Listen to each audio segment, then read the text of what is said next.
জলাতঙ্ক রোগ প্রতিরোধে কালিয়াগঞ্জ শহরে পথ কুকুরদের টিকাকরণ এবং ছাত্রছাত্রীদের নিয়ে সচেতনতা শিবির অনুষ্ঠিত হলো।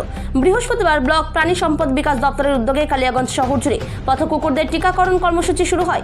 স্টেট জেনারেল হাসপাতাল দিয়ে হাসপাতাল রোড, মহেন্দ্রগঞ্জ বাজার, নাটমন্দির ময়দান, বস্তাপট্টি রোড, পুরসভা সহ শহরের বিভিন্ন এলাকায় পথ কুকুরদের জলাতঙ্ক প্রতিরোধী টিকাকরণ করা হয়। কালিয়াগঞ্জ ব্লক প্রাণী সম্পদ বিকাশ অফিসার ডক্টর মানিকলাল সাহা বলেন, প্রতি বছর 2 দফায় জলাতঙ্ক প্রতিরোধী অভিযান হিসেবে পথ কুকুরদের টিকাকরণ করা হয়।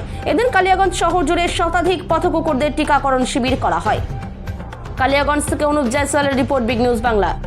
আপনার নাম ও আগে পরিচয়টা দিতেন। আমি ডক্টর মানিকলাল সাহা, বিএলডিও কালিয়াগঞ্জ। দেখা যাচ্ছে আপনারা পশু কুকুরদের ভ্যাকসিন দিচ্ছেন কেন, কি কারণে? এটা আমরা জলাতঙ্ক দূরীকরণের জন্য এবং সঙ্গে কৃমির ওষুধ দিয়ে আমরা জলাতঙ্ক রোগের টিকা করে দিচ্ছি, যাতে জলাতঙ্ক রোগটা মানুষের মধ্যে ছড়িয়ে না পড়ে, কুকুরের মধ্যে এবং মানুষের মধ্যে ছড়িয়ে না পড়ে।